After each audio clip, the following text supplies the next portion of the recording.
Čau lidi, vítejte u dalšího videa. Dneska hodnotíme klobásu. Je to výborná klobása, je to klobása, kterou si můžete koupit v Roubence v Mašově. Je to klobása česneková, dáme si k tomu rytíře sviany a pojďme to koštovat, pojďme to hodnotit. Tak jdeme na to. Tak doufám, že jste připravení. Mám tady tu klobásu takhle připravenou na prkínku, přesně jak to máte rádi. A teď do toho píchneme.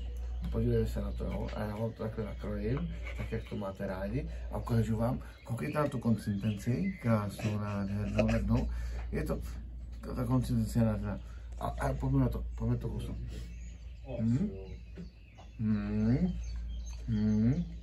Krásně. Tam cítí ta klobása.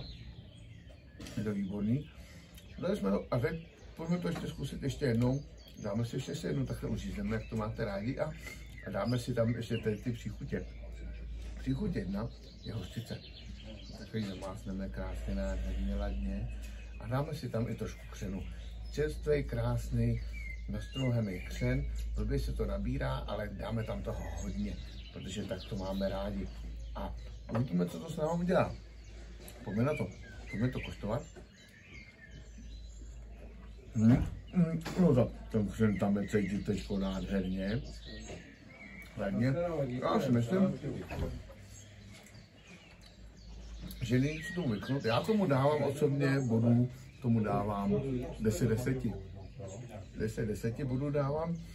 A ještě na závěr videa dáme ještě jedno kousnutí. Dáme to ještě bez těch příchutí. A tam ještě jednou ukážu tu konsistenci krásně nádhernou. Jo, teplota krásná. Skvělej. Dávám bodu 10/10. A koupit to můžete jedině v Roubence v Mašově.